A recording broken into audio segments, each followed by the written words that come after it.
Everyone, this is Ashley Lateki Ellenboss with Skyhouse Herb School and Apothecary, and today we'll be talking and exploring butterflies, waiting, and blue flag. And so you might think, what do these have in common? But I promise you, they have a lot in common. And I hope to share some of the insights and thoughts and ruminations I've had lately with you as we explore these concepts and as we explore this very sacred plant.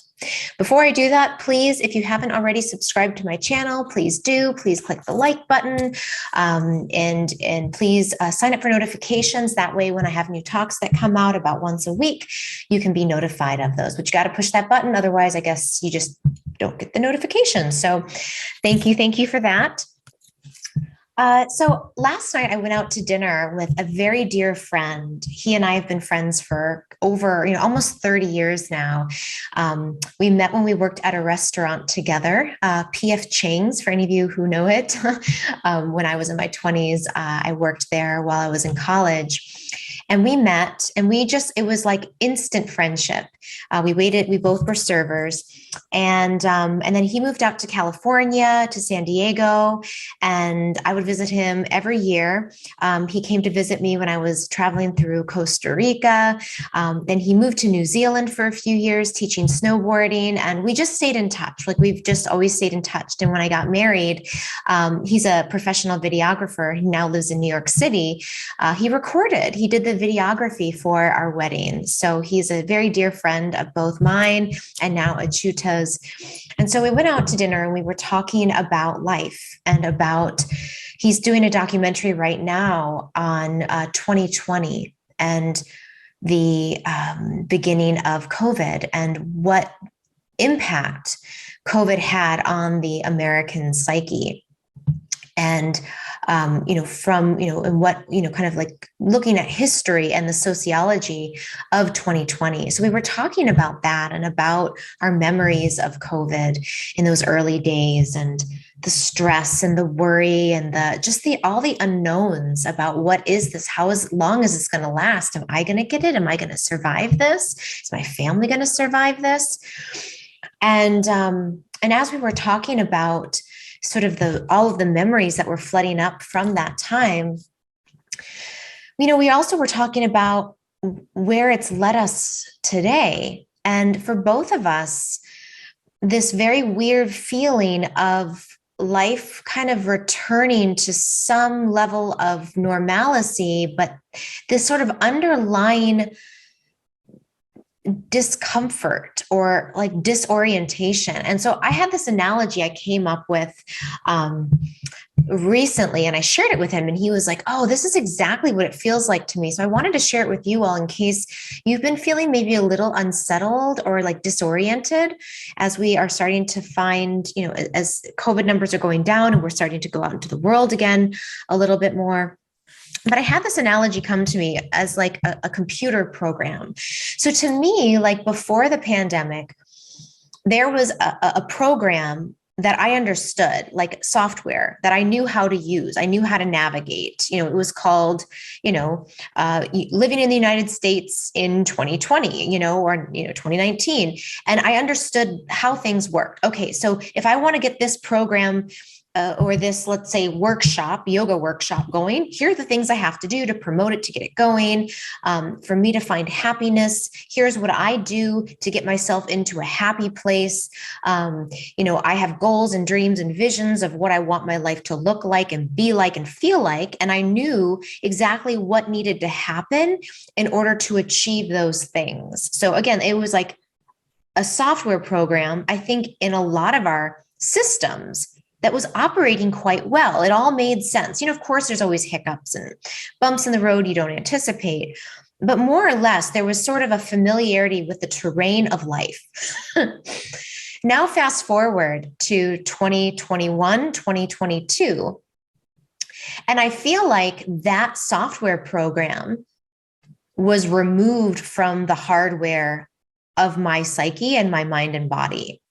And so now, as I'm trying to figure out what am I doing, how do I operate in the world? How do I get my needs met? How do I find what it is I want to do? There's no program anymore. It's like that old program doesn't work. And it's like it's not even that it doesn't work. It's that I forgot how to do it. And it's like that information has been like erased from the hard drive. And so there's this feeling of waiting. Like there's a new software program. Do you guys feel like this at all? Does this at all resonate? Like there's a new upgraded software, but I haven't been able to download it yet. So I'm in this very weird liminal space where, I know enough to get around, I can survive, but in terms of making things happen or like achieving things, I have no program to run on anymore. So I'm kind of like feeling around in the dark, trying to remember what I used to do, but having a deep sense that even if I could remember, it doesn't work in the current world. It's like there's a new game and the old gaming pad or like the old controls, they are not configured with the current game that I'm playing. And again, like I don't have a new control system. Like I don't have the new things that I need to operate in this new world. So anyway, that's when I was talking with him, he was like, yes, that's a great analogy. So what do we do? We were talking about it. Like, well, what do I do now? Like, I know that there's something that I authentically have to give, that I have to offer. I know that there's something there, but I don't know how to do it. I don't know how to make it happen. I don't know how to offer it. So lately I've been just really sitting with that and meditating on this idea of waiting, that it's so uncomfortable to wait, so uncomfortable to be forced into stillness. But that is exactly what we're being asked to do right now. I don't think we're being asked collectively to jump back in and to push forward.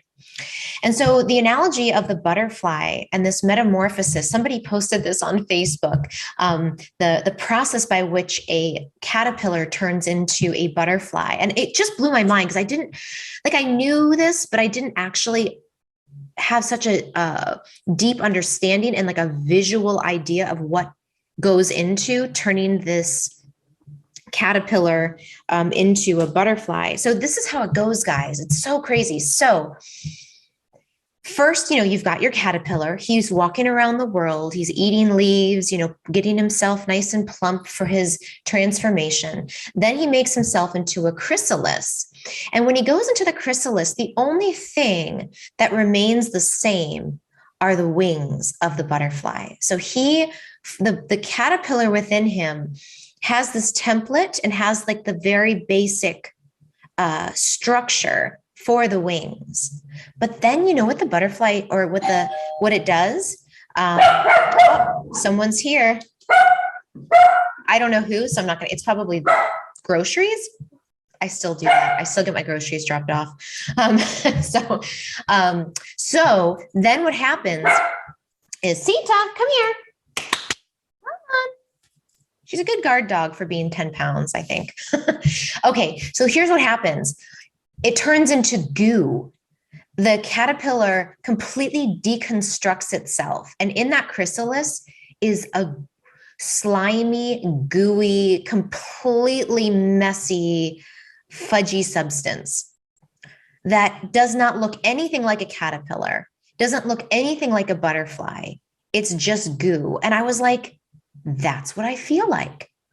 I feel like everything that I knew from before COVID was like my caterpillar body. And that has completely been turned into this very gelatinous, gooey substance, but the wings are there. Like the butterfly wings that are going to like, I know they're there. I can feel them, but the rest of it is like, I have no idea what I'm doing and how I'm going to get to wherever it is I'm going. And the weird thing is I don't really know where I'm going. I got a sense of it, but it's not like the old program where it was very clear. And then I just had to make the step, like I had to pray and wait and make this thing, but I knew that the path was coming. Now all I have is the wings. And so that all I can do is wait. I just have to wait in this very uncomfortable, gooey place. And so that's what I've been doing in the mornings. I've just been sitting in silence for 8 minutes, just being open. First I ask the question, how am I doing today? And I check in with my body because otherwise I won't do that. So I just check in. How am I doing? Oh, I have allergies. My neck is really sore. I need to stretch, just like very basic checking in. Oh, I'm really dehydrated today. I need to up the water. And then the second question is God, what do you need me to know today? Or God, tell me something. Tell me some good news. Tell me anything. And I just sit and wait. And that's been a really powerful practice because sometimes it comes forth in like a word. Sometimes it's just sort of the sense of, like today when I was meditating, it was, you're just going to have to wait. And I was like, really? That's what you're going to tell me? Yeah. Yeah. That's what you need to know today is you're waiting. Waiting for what? That's it. You're just waiting. It's like, okay. So that's all I have to do is just wait. Yep. That's all you have to do. Okay. Thank you. All right. Talk to you tomorrow. It's very, there's no resolution. So I wish I had like an easy and very like, I wish I had like a simple solution, like, okay, wait for 10 days and then things will get clear. But I think for me, the message for right now is we're waiting, but we have the wings. So don't give up hope. And kind of relish in this time of unknown, and look for signs that something is coming into formation. Like for me, I've been invited to do a bunch of kids herb walks. So, this month I'm doing 2 kids herb walks and 1 adult herb walk. So those things just sort of organically came forth. So I'm going to follow that. It's like a tiny breadcrumb, but it's like, well, that's just the next thing. So I'm going to follow that and see where that goes. I wanted to share a few poems with you before we talk about blue flag, which is a wonderful herb for this time of waiting.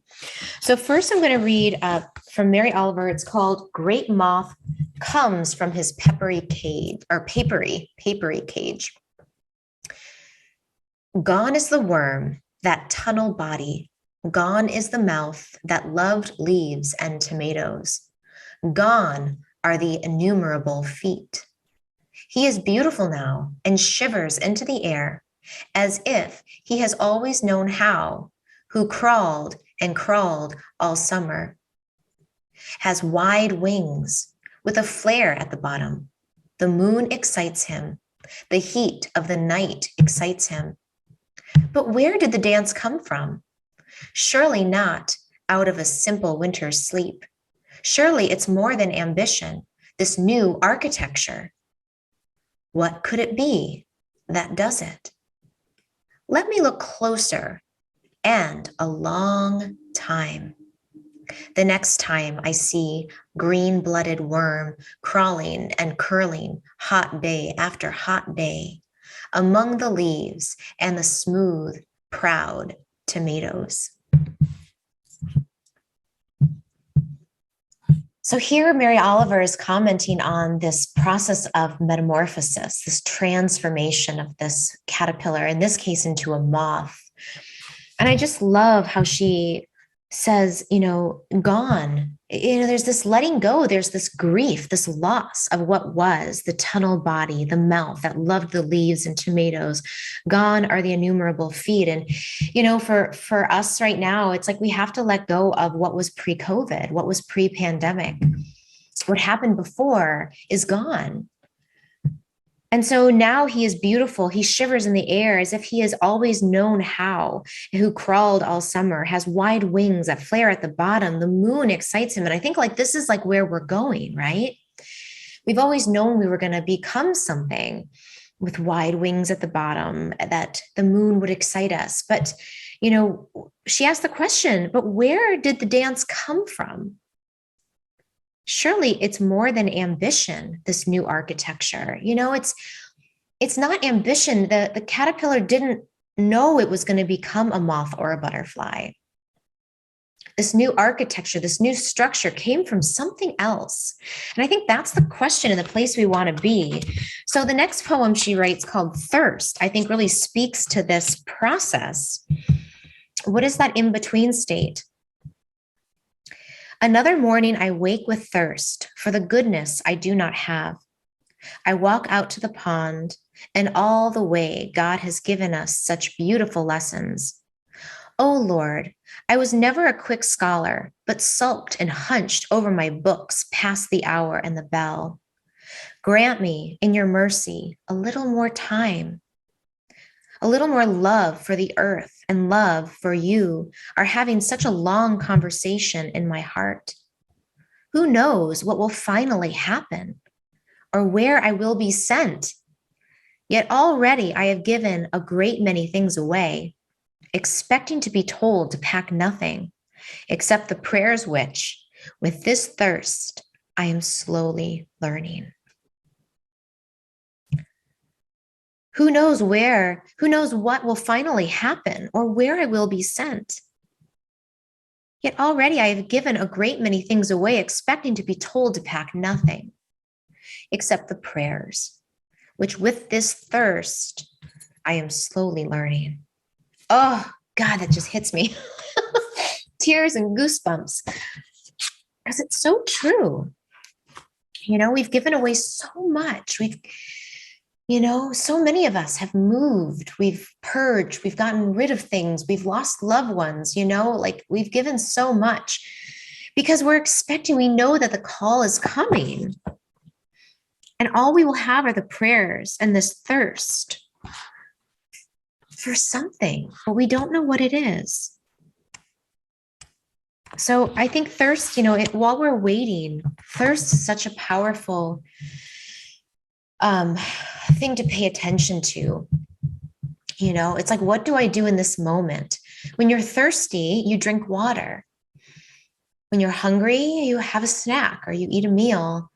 When you're lonely, you find someone to love you and to connect with. And so these are the things we can do in moment by moment while we're waiting. Just waiting is, what's the next thing that I can do? What am I thirsting for right now? And the rest of it is yet to come. So that's all big stuff. Like I can't tie that up in a tidy bow, but I do think we can sit with it, right? And maybe if you have time in the mornings before you start your busy day, just to set your timer for 1 minute, 2 minutes, 5 minutes, 8 minutes, just sit and say, I'm just going to sit in this waiting. And I'm going to trust. I'm going to trust this thirst is going to bring me forward and that the architecture will come. Right? And this is a lesson that the plant blue flag, which I wanted to talk about today, I think has such a great message for us. So if you've ever seen blue flag or blue iris, it's sometimes called, let's find a picture of it. It's such a wonderful reminder of how we can recycle our own creative energies and our own instinctive knowing and our own ability to pray. So the Latin name is Iris versicolor. So I'm just going to look it up. And this is the book. This is a lovely book. Iris. This book is called Flower Power by Anne McIntyre. Just a great book to have on hand as a resource. Here's a picture of blue flag. Iris versicolor. And if you look really closely at the petals in these little areas here, it's iridescent.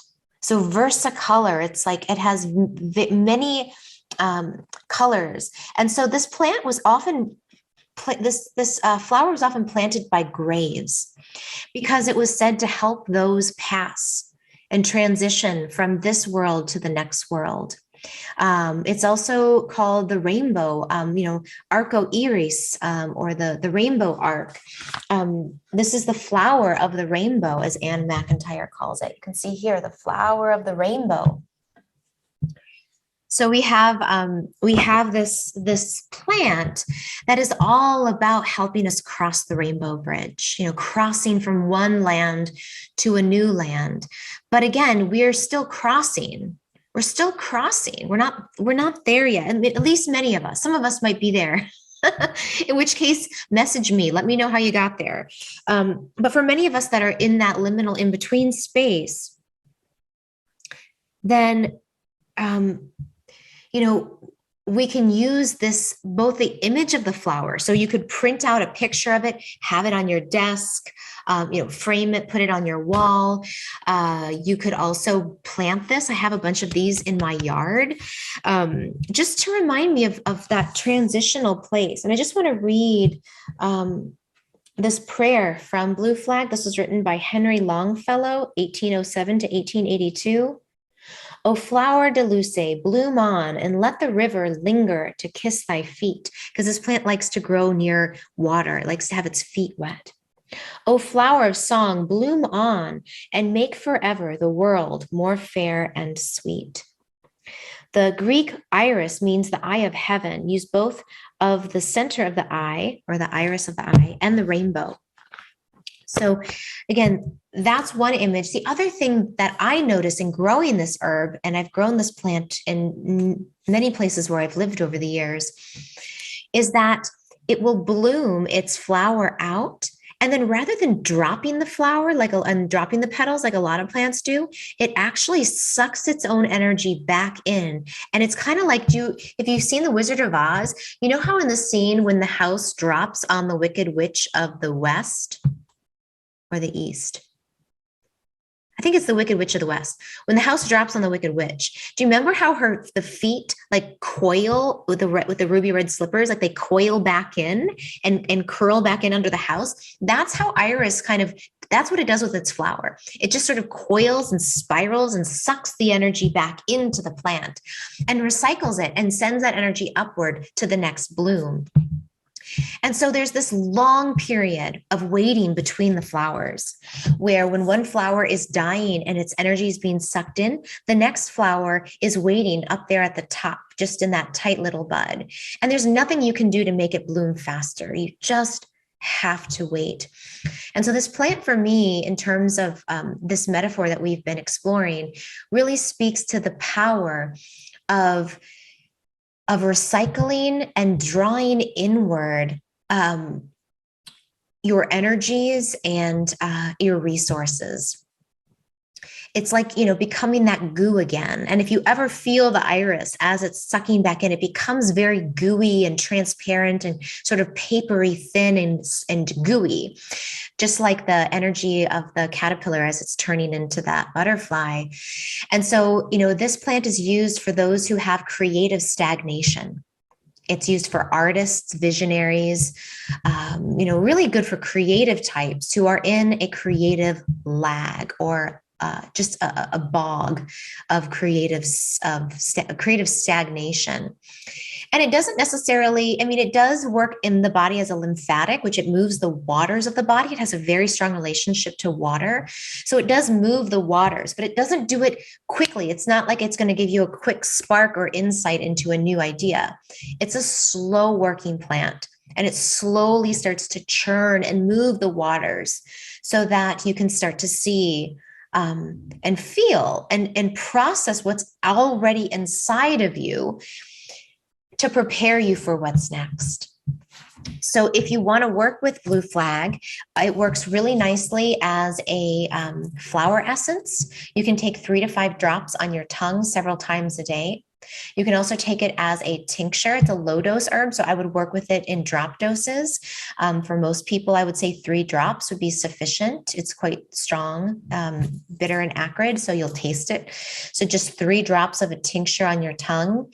And just, if you can, just sit with it and sit in that stillness and that time of waiting and let the medicine work on you and through you.